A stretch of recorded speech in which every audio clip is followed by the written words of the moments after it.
డబ్బులు విత్డ్రా చేసుకోవడం తప్పించి వేరే ఏ సర్వీసెస్ మీరు యూజ్ చేయడానికి అయితే అవ్వదు.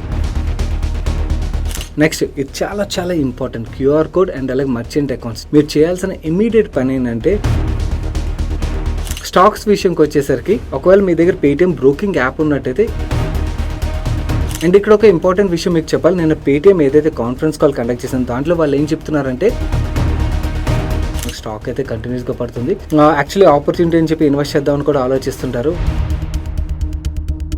Paytm is dead. ఇప్పుడు సోషల్ మీడియా మొత్తం ఎక్కడ చూసినా మనకి ఇదే స్టేట్మెంట్ కనబడుతుంది. దీంతో యాక్చువల్లీ సిచ్యువేషన్ ఎలా అయిపోయిందంటే, ఒక టైంలో డబ్బులు ట్రాన్స్ఫర్ చేసావనే బదులు పేటిఎం చేసావని అడిగేవారు. అక్కడి నుంచి పేటిఎం చేస్తాను ఎవరైనా అంటే పేటిఎం వద్దురా బాబా అనే సిచ్యువేషన్కి అయితే వచ్చేసింది. నువ్వు ఈ పేటిఎం యూజర్స్ ఎవరైతే ఉన్నారో 9 కోట్లకు పైన పేటిఎం యూజర్స్ ఉన్నారు. వీళ్ళలోని ఒక ప్యానిక్నెస్ అయితే క్రియేట్ అయిపోయింది. ఎందుకంటే పేటిఎం అనగానే ఓన్లీ మనీ ట్రాన్స్ఫర్ మాత్రమే కాదు, పేటిఎం వేరే అదర్ ఫైనాన్షియల్ సర్వీసెస్ కూడా ఆఫర్ చేస్తుంటారు కదా. పేటిఎం యాప్స్ని యూజ్ చేసుకుని చాలా మంది మ్యూచువల్ ఫండ్స్లో ఇన్వెస్ట్ చేస్తుంటారు, ఆర్ స్టాక్స్లో ఇన్వెస్ట్ చేస్తుంటారు, ఆర్ వేరే అదర్ ఫైనాన్షియల్ సర్వీసెస్ తీసుకుని ఉంటారు. వీళ్ళందరి పరిస్థితి ఏంటి, వాళ్ళ డబ్బులు ఎంతవరకు సేఫ్? అండ్ ఆర్బీఐ ఏదైతే జనవరి 31 రోజు ఈ పేటిఎం మీద బ్యాన్ విధించిందో, బ్యాన్ విధించిన దగ్గర నుంచి మార్కెట్లో ఇంకొక రూమర్ కూడా చాలా గట్టిగా తిరుగుతుంది. ఏంటంటే జియో ఫైనాన్షియల్ సర్వీసెస్, రిలయన్స్ గ్రూప్కి చెందిన కంపెనీ ఏదైతే ఫైనాన్షియల్ సర్వీసెస్లో వస్తుందో దాని రూట్ క్లియర్ చేయడానికని ఈ పేటిఎంని అయితే బ్యాన్ చేస్తారని చెప్పి, నిజంగానే జియో కోసమే పేటిఎం బ్యాన్ విధించారా, ఆర్ పేటిఎం ఏమైనా తప్పులు చేసిందా? అసలు పేటిఎం చేసిన తప్పులు ఒక హిస్టరీ ఏంటి, ఈ rise and fall of Paytm ఏదైతే ఉన్నదో ఈ ఇన్ఫర్మేషన్లో మీకు అసలు పేటిఎం రిలేటెడ్గా తెలుసుకోవాల్సిన కంప్లీట్ ఇన్ఫర్మేషన్ దొరికేస్తుంది. అంటే పేటిఎం యొక్క యూజర్స్ ఎటువంటి జాగ్రత్తలు తీసుకోవాలి, ఎవరు ప్యానిక్ కావాలి, ఎవరు ప్యానిక్ అవసరం లేదు, అండ్ అలాగే పేటిఎం ఒక స్టాక్ ఇన్వెస్టర్ పరిస్థితి ఏంటి, ఇవన్నిటి కూడా నేను మీకు ఈరోజు ఈ ఒక్క వీడియోలోనే క్లారిటీ ఇవ్వబోతున్నాను. ఎందుకంటే మార్కెట్లో చాలా రూమర్స్ అయితే తిరుగుతున్నాయి, దీనివల్ల అన్నెసరీ ప్యానిక్నెస్ అయితే క్రియేట్ అవుతుంది, చాలామంది అన్నెసరీ టెన్షన్ పడిపోతున్నారు.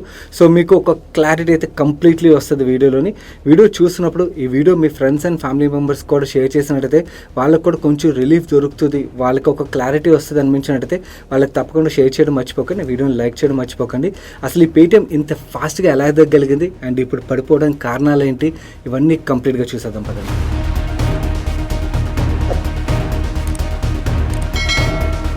మీరు ఎప్పుడైనా ఈ విషయాన్ని అబ్జర్వ్ చేస్తారా, మీడియా అవ్వచ్చు, సోషల్ మీడియా అవ్వచ్చు, ఏదైనా టాపిక్ రిలేటెడ్గా ఎక్స్ట్రీమ్ పాజిటివ్ వ్యూస్ అయితే మీకు కనబడుతుంటాయి, లేదా ఎక్స్ట్రీమ్ నెగిటివ్ వ్యూస్ మీకు కనబడుతుంటాయి. దీనివల్ల మనకి 2 ఎమోషన్స్ క్రియేట్ అవుతాయి. ఒకటి గ్రీడ్ అండ్ ఫియర్. ఈ 2 emotions is bad for us. As a common man మనం ఏ ఇష్యూనైనా కూడా న్యూట్రల్ వ్యూతో చూడడం చాలా ఇంపార్టెంట్. ఎందుకంటే న్యూట్రల్ వ్యూతో చూసినప్పుడే మనకి నిజంగా ఎంత ప్యానిక్ అవ్వాలి, నిజంగా మనం ఎంత జాగ్రత్తగా ఉండాలన్నది దాని మీద ఒక క్లారిటీ అయితే వస్తుంది. సో అందు గురించి ఈ వీడియోలో నేను మీకు ఇష్యూ రిలేటెడ్గా 360 డిగ్రీ వ్యూ షేర్ చేస్తాను కదా. So complete neutral view point ఏదైతేనో దీన్ని షేర్ చేయబోతున్నాను. సో ఎక్స్ట్రీమిటీస్ని అయితే ఎక్స్పెక్ట్ చేయొద్దు. నో ఈ న్యూట్రల్ పాయింట్ ఆఫ్ వ్యూలోని మనం ఇష్యూని అర్థం చేసుకోవాలంటే 3 టాపిక్స్ మనకు తెలియాలి. ఒకటి, ఫస్ట్ అసలు రైజ్ ఆఫ్ పేటిఎం, అసలు ఈ పేటిఎం ఇంత ఫాస్ట్గా ఎలా ఎదగలిగింది. సెకండ్ పార్ట్, ఈ పేటిఎం అండ్ అలాగే పేటిఎం ఒక ఫౌండర్స్ ఎవరైతే ఉన్నారో వీళ్ళు చేసిన తప్పులు ఏంటి ఇది తెలుసుకోవడం చాలా ఇంపార్టెంట్. థర్డ్, కరెంట్ సిచ్యువేషన్లో యాజ్ ఏ యూజర్ మనం తీసుకోవాల్సిన జాగ్రత్తలు ఏంటి. అసలు ఈ పేటిఎం ఇంత షార్ట్ టర్మ్లో ఇంత క్విక్గా గ్రో అవడం వెనకాల ఎవరున్నారో మాట్లాడుకునే ముందు మన ఛానల్ కంటిన్యూస్గా సపోర్ట్ చేసిన మ్యాక్స్ లైఫ్ గురించి మీతో మాట్లాడాలి. చాలా మంది ఎర్నింగ్ మెంబర్స్ వాళ్ళ లైఫ్ రిస్క్ ఏదైతే ఉన్నో దాన్ని ప్రొటెక్ట్ చేయకుండా అలాగే వదిలేస్తుంటారు. వాళ్ళకి ఏదైనా జరిగినప్పుడు వాళ్ళ ఫ్యామిలీస్ యాక్చువల్లీ ఫైనాన్షియల్ చాలా ట్రబుల్లో పడుతుంటారు. ₹1,00,000 ₹2,00,000 సమ్ అష్యూర్డ్ ఇన్సూరెన్స్ పాలసీలు తీసుకుంటారు. అలా కాదు, మనం తీసుకోవాల్సిన term insurance minimum ₹1,00,00,000 term insurance తీసుకున్నట్టయితే ఫ్యామిలీకి ఫైనాన్షియల్ లైఫ్ లాంగ్ ప్రొటెక్షన్ ఇచ్చినట్టయితే అవుతుంది కదా. చాలా మంది టర్మ్ ఇన్సూరెన్స్ తీసుకోవాలంటే వాళ్ళకి వచ్చి హర్డిల్ ఏంటంటే ఏదైతే ప్రీమియం కడుతున్నారో ఆ డబ్బులు వెనక్కి రావు కదా అని చెప్పి దీనికి కూడా మ్యాక్స్ లైఫ్ వాళ్ళు ఒక సొల్యూషన్ అయితే ప్రొవైడ్ చేస్తున్నారు. అదే నో కాస్ట్ టర్మ్ ప్లాన్. ఈ నో కాస్ట్ టర్మ్ ప్లాన్ లో మీరు ఏదైతే ప్రీమియమ్స్ కడతారో ఆ ప్రీమియమ్స్ కూడా మీకు వెనక్కి వచ్చేస్తాయి. And certain age group people కి 1 crore సమ్ అష్యూర్డ్ కూడా వీళ్ళు మంత్లీ ₹700 కి ఆఫర్ చేస్తున్నారు with best claim settlement ratio. 99.5% claim settlement ratio అయితే మెయింటైన్ చేస్తున్నారు. ఈవెన్ హౌస్ వైఫ్స్ ఉన్నా కూడా వాళ్ళకి కూడా వీళ్ళు టర్మ్ ఇన్సూరెన్స్ అయితే ఆఫర్ చేస్తున్నారు.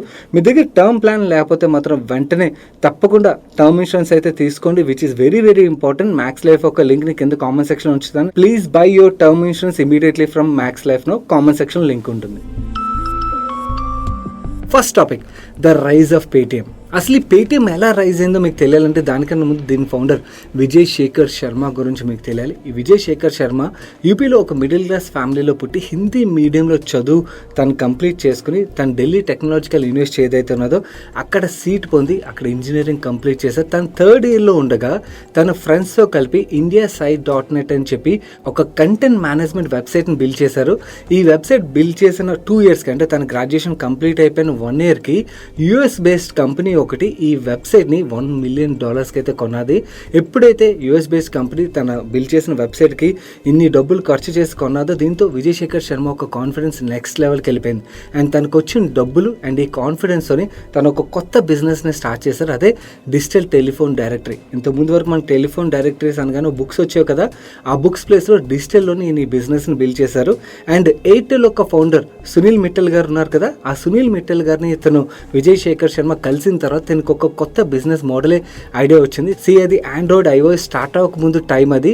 ఆ టైంలోని మీకు గుర్తున్నట్టయితే క్రికెట్ స్కోర్ ఇవన్నీ కావాలంటే ఎవరైతే మనకి టెలిఫోన్ సర్వీస్ ప్రొవైడర్స్ ఉంటారో వాళ్ళు కొన్ని నెంబర్స్ ఇచ్చినట్టయితే ఆ నెంబర్స్ డయల్ చేస్తే మనకి SMS రూపంలో స్కోర్స్ రావడం కానీ లేకపోతే రింగ్ టోన్ ఇవన్నీ సెర్చ్ చేసుకోవడానికి ఇలా వేరే సర్వీసెస్ ప్రొవైడ్ చేశారు కదా. ఈ సర్వీసెస్కి టెలిఫోన్ సర్వీస్ ప్రొవైడర్స్ ఛార్జెస్ కూడా చేసేవారు కదా.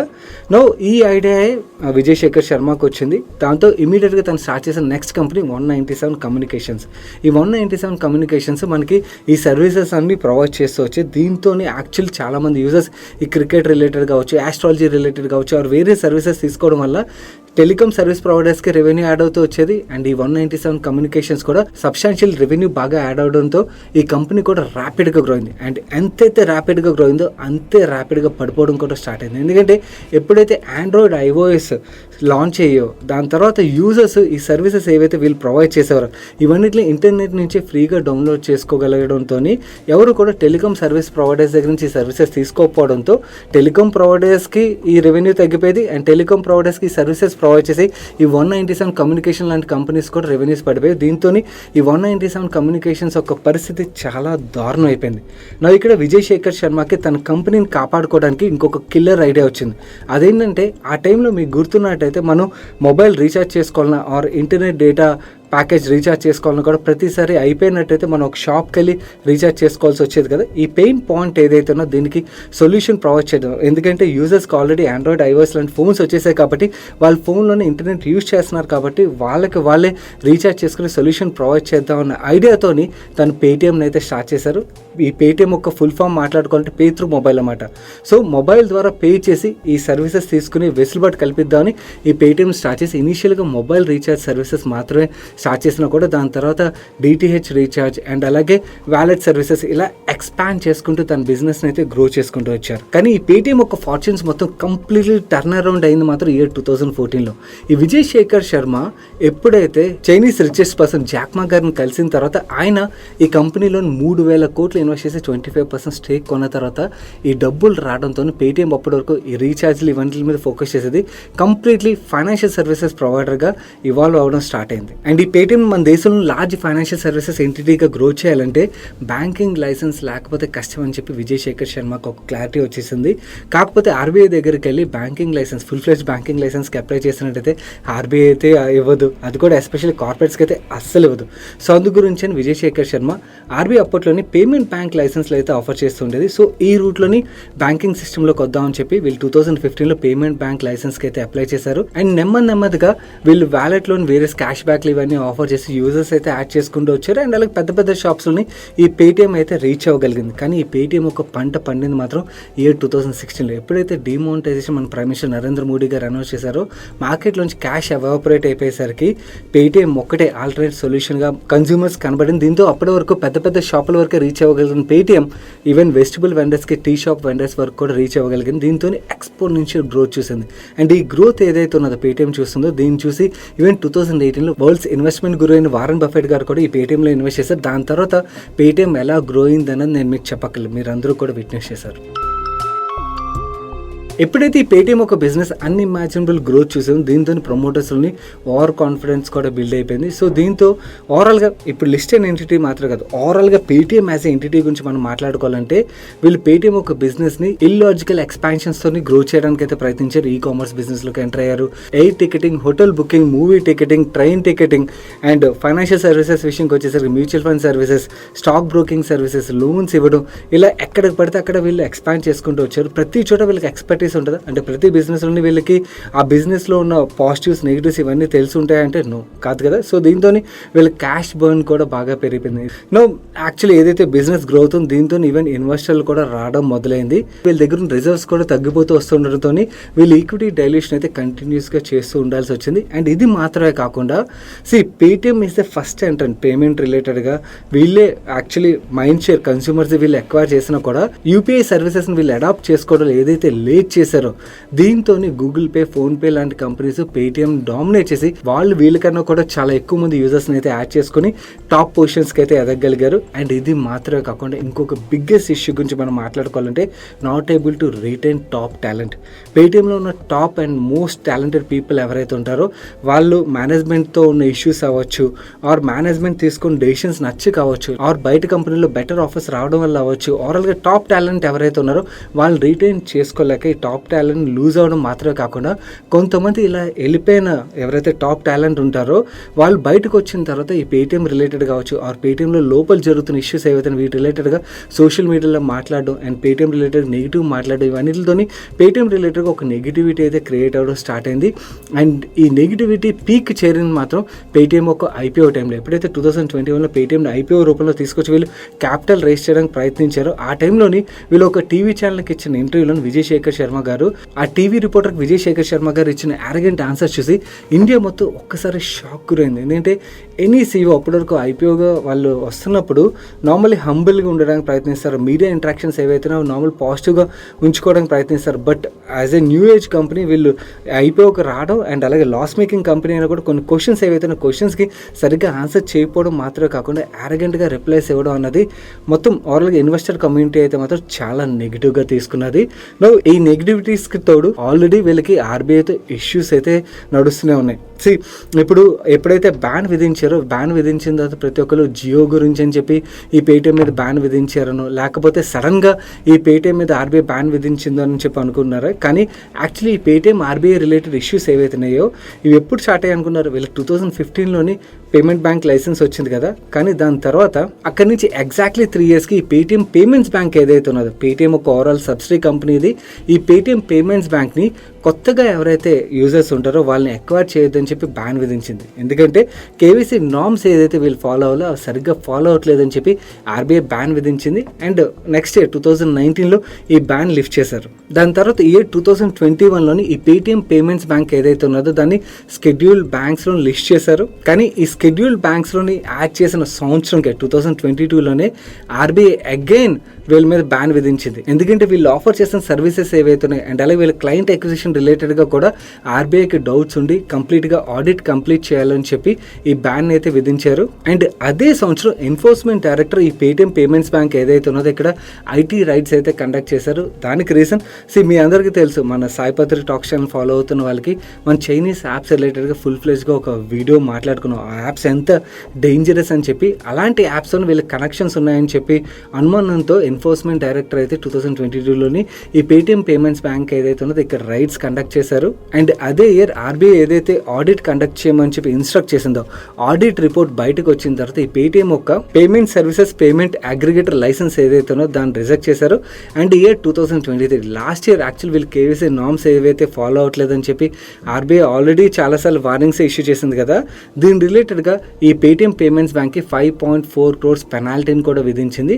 అండ్ లేటెస్ట్గా ఈ January 31st, 2024 రోజున ఆర్బీఐ ఈ పేటీఎం పేమెంట్స్ బ్యాంక్ ఒక లైసెన్స్ ఏదైతే ఉందో దాన్నే క్యాన్సిల్ చేస్తారు. సో దీన్ని బట్టి మీకు ఒక క్లారిటీ వచ్చిందని అనుకున్నాను. ఆర్బీఐ ఇప్పుడు ఏదైతే బ్యాన్ విధించిందో ఇదేదో ఓవర్ నైట్ తీసుకున్న డెసిషన్ కాదు. చాలా సార్లు వీళ్ళ మీద multiple times new user acquisition రిలేటెడ్గా బ్యాన్స్ విధించడం, ఆర్ వీళ్ళ మీద ఆడిట్స్ కండక్ట్ చేయడం, వార్నింగ్స్ ఇవ్వడం, ఇవన్నీ చేసిన తర్వాత ఇంకా చేసేది ఏం లేక ఆర్బీఐ యాక్చువల్లీ వీళ్ళ లైసెన్స్ని క్యాన్సిల్ చేసింది. ఇదేదో జియో ఫైనాన్షియల్ సర్వీసెస్ రిలేటెడ్గా సోషల్ మీడియాలో తిరుగుతుంది చూడండి, దాని గురించి అని పేటీఎం తొక్కేయడానికి దాన్ని అవసరం లేదు ఆర్బీఐ ఇవన్నీ. సో ఆర్బీఐ యాక్చువల్లీ ఏదైతే మల్టిపుల్ టైమ్స్ వార్నింగ్స్ ఇచ్చిన తర్వాత కూడా ఈ పేటీఎం పేమెంట్స్ బ్యాంక్ యాక్చువల్లీ వాళ్ళ పద్ధతిని మార్చుకోకపోయేసరికి ఫైనల్గా ఆర్బీఐ చేసేదేం లేక తీసుకున్న స్టెప్ ఇది.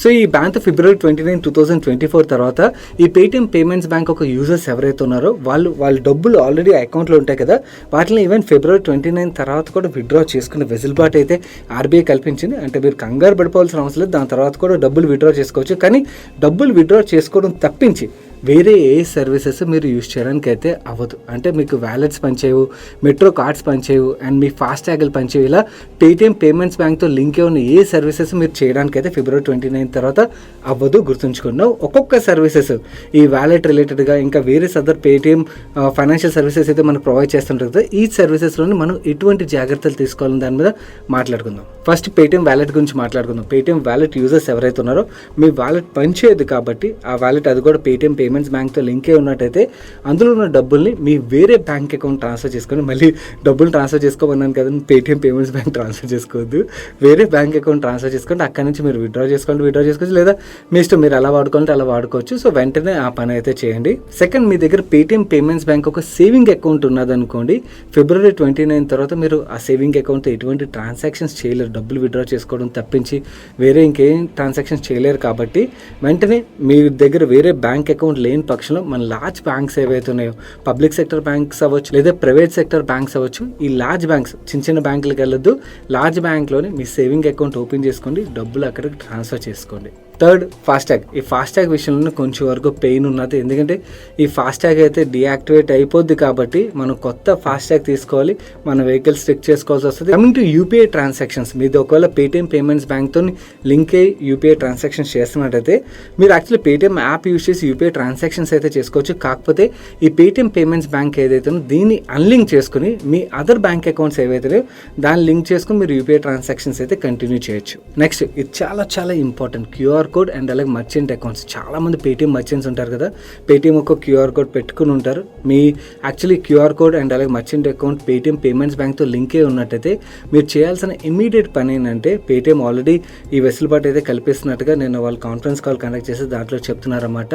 మీ పేటీఎం పేమెంట్స్ బ్యాంక్ని అన్లింక్ చేసి వేరే బ్యాంక్ ఏదైతే ఉన్నదో మీ మర్చెంట్ అకౌంట్కి దాన్ని లింక్ చేసుకుని వెసులుబాటు కల్పిస్తున్నారు. వెంటనే ఆ పని చేయండి, ఎందుకంటే మీ కన్జ్యూమర్స్ ఎవరైతే ఉంటారో వాళ్ళు స్కాన్ చేసి డబ్బులు వేస్తారు అనుకోండి, అది వెళ్ళి మళ్ళీ పేటీఎం పేమెంట్స్ బ్యాంక్లో పడుతుంది, దాని నుంచి మళ్ళీ విత్డ్రా చేసుకోవాలి, ఇవన్నీ తలనొప్పుల బదులు వెంటనే వేరే మీ బ్యాంక్స్ ఉంటాయి కదా దాన్ని లింక్ చేసుకుని వెసులుబాటు అయితే కల్పిస్తున్నారు. వెంటనే ఆ పని అయితే చేయండి. నెక్స్ట్, సబ్ వ్యాలెట్ విషయంకి వచ్చేసరికి ఇద్దరు మెట్రో కార్డ్స్, ట్రాన్సిట్ కార్డ్స్ ఇలాంటివి ఉంటాయి కదా, ఇది కూడా పెయిన్, ఎందుకంటే దాంట్లో ఉన్న బ్యాలెన్స్ని మనం ఎగ్జాస్ట్ చేయడం తప్పించి మనకు వేరే ఆప్షన్ లేదు. యాజ్ ఆఫ్ నో అయితే వీళ్ళు వేరే ఆప్షన్ అయితే కల్పించట్లేదు, ఫ్యూచర్లో ప్రొవైడ్ చేస్తారేమో. ఈ వీడియో రికార్డ్ చేసే టైంకి అయితే మనం ఎగ్జాస్ట్ చేయడమే మన దగ్గర ఉన్న ఆప్షన్ కాబట్టి మీ దగ్గర బ్యాలెన్స్ని ఎగ్జాస్ట్ చేసేయండి అండ్ ఆ వాలెట్స్లో డబ్బులు లోడ్ చేయొద్దు. Next important thing, loans. So చాలామంది ఈ పేటీఎం ఒక సర్వీసెస్ యూజ్ చేసుకుని లోన్స్ తీసుకుని ఉంటారు కదా, ఈ లోన్స్ని పేటీఎం ప్రొవైడ్ చేసి ఉండదు. బేసికలీ పేటీఎం దగ్గర ఉన్నది పేమెంట్ బ్యాంక్ లైసెన్సే కదా, ఆ లోన్స్ ఏదైనా ఎన్బిఎఫ్సి కానీ బ్యాంక్ కానీ ప్రొవైడ్ చేసి ఉంటుంది. నో ఎన్బిఎఫ్సి బ్యాంక్ ప్రొవైడ్ చేసినప్పుడు మనకు వరీ ఉండదు. కానీ ప్రాబ్లం ఏంటంటే మీ ఈఎంఐస్ ఒకవేళ పేటీఎం పేమెంట్స్ బ్యాంక్కి లింక్ అయి ఉన్నాయనుకోండి, దెన్ ప్రాబ్లం. ఎందుకంటే మీ న్యాచ్ దానికి లింక్ అయి ఉంటుంది కదా, సో దాని నుంచి అన్లింక్ చేసుకుని మీ ఎన్బిఎఫ్సి బ్యాంక్ ఆల్రెడీ మిమ్మల్ని అప్రోచ్ అవుతారు, ఎందుకంటే వాళ్ళకి తలనొప్పి కాబట్టి ఈఎంఐస్ అన్ని రిజెక్ట్ అయిపోతాయి కాబట్టి వాళ్ళు అప్రోచ్ అవ్వకపోయినా, ఎందుకంటే మనకి ఈఎంఐ బౌన్స్ అయిందనుకోండి అది మన సిబిల్ స్కోర్ మీద కూడా ఇంపాక్ట్ అయితే క్రియేట్ చేస్తుంది. కాబట్టి మనమే చేంజ్ చేసుకోవడం చాలా ఇంపార్టెంట్. ఒకవేళ పేటీఎం పేమెంట్స్ బ్యాంక్తో మీ లోన్స్ ఒక ఈఎంఐ లింక్ అయి ఉన్నట్టయితే దాన్ని అన్లింక్ చేసుకుని మీ ఎన్బిఎఫ్సిని బ్యాంక్ని రీచ్ అవ్వండి, మీ వేరే బ్యాంక్ అకౌంట్స్ ఉంటాయి కదా దాన్ని లింక్ చేసుకోండి. ఇది చాలా ఇంపార్టెంట్, వెంటనే చేయాల్సిన పని ఇది. నెక్స్ట్, ఒకవేళ మీరు పేటీఎం ఒక యాప్ని యూజ్ చేసి మ్యూచువల్ ఫండ్స్లో ఇన్వెస్ట్ చేసినట్టయితే మీ పర్సెంట్ లాంగ్ టర్మ్ చాలామంది ఇన్వెస్ట్ చేస్తుంటారు కదా, నో అస్సలు వరీ అవ్వకలేదు. ఎందుకంటే ఇది ట్రాన్సాక్షన్కి మీరు యాప్ని యూజ్ చేశారు తప్పించి మీ మ్యూచువల్ ఫండ్ యూనిట్స్ పేటీఎం దగ్గర ఉండవు. మీరు మ్యూచువల్ ఫండ్లో ఇన్వెస్ట్ చేసిన డబ్బులు ఏవైతున్నాయో ఆ మ్యూచువల్ ఫండ్ కంపెనీ దగ్గర, అండ్ వాళ్ళు ఏవైతే సెక్యూరిటీస్లో ఇన్వెస్ట్ చేస్తారో ఆ సెక్యూరిటీస్ ఏమో కస్టోడియన్ దగ్గర ఉంటాయి. కాబట్టి మనం వరీ అవ్వాల్సిన పని లేదు. రేపు మీరు ఆ మ్యూచువల్ ఫండ్స్లో ఎస్ఐపీస్ ఏవైతే ఉన్నాయో అవన్నీ కూడా పేటీఎం పేమెంట్స్ బ్యాంక్ ఒక సేవింగ్ అకౌంట్ నుంచి ఉన్నట్టయితే మాత్రం ఆ న్యాచ్ మ్యాండేట్స్ని మార్చుకొని వేరే బ్యాంక్ అకౌంట్కి మీ ఎస్ఐపిస్ అలాగే కంటిన్యూ అవుతాయి, మీ ఫోలియోస్ కూడా అలాగే కంటిన్యూ అవుతాయి. వర్రీ అవ్వకలేదు. రేపొద్దు మీరు 5 సంవత్సరాలు కాదు 10 సంవత్సరాలు కాదు ఎప్పుడైనా కూడా మీరు డబ్బులు వెనక్కి తీసుకోవాలంటే మీరు మ్యూచువల్ ఫండ్ కంపెనీకి మీ రిడమ్షన్ రిక్వెస్ట్ ఆర్ మీరు ఆర్టీఎస్ ఉంటారు కదా, క్యాంప్స్ కానీ కేఫిన్టెక్ కానీ వాళ్ళకి రిడమ్షన్ రిక్వెస్ట్ పంపించినా కూడా మీ డబ్బులు వెనక్కి వచ్చేస్తాయి. So mutual fund investors worry అవ్వాల్సిన పర్లేదు. ఓన్లీ న్యాచ్ రిలేటెడ్గా పేటీఎం పేమెంట్స్ బ్యాంక్తో లింక్ అయి ఉన్నట్టయితే మాత్రం కొంచెం జాగ్రత్త పడండి. అండ్ స్టాక్స్ విషయంకి వచ్చేసరికి ఒకవేళ మీ దగ్గర పేటీఎం బ్రోకింగ్ యాప్ ఉన్నట్టయితే ఈవెన్ దీని రిలేటెడ్గా కూడా మనం వర్రీ అవ్వాల్సిన పని లేదు. ఓన్లీ మీ బ్రోకింగ్ యాప్ ఒక బ్యాంక్ అకౌంట్ ఏదైతే ఉన్నదో అది పేటీఎం పేమెంట్స్ బ్యాంక్ ఉన్నట్టయితే మాత్రం దెన్ దాని ప్లేస్లో మీరు వేరే బ్యాంక్ యాడ్ చేసుకోవాలి. మీ స్టాక్స్ రిలేటెడ్గా కూడా మీరు వర్రీ అవ్వాల్సిన పని లేదు. ఎందుకంటే అవన్నీ సిడిఎస్ఎల్ ఎన్ఎస్డిఎల్ దగ్గర ఉంటాయి. అండ్ అలాగే ఆర్బీఐ బ్యాన్ విధించింది పేటీఎం పేమెంట్స్ బ్యాంక్ మీద.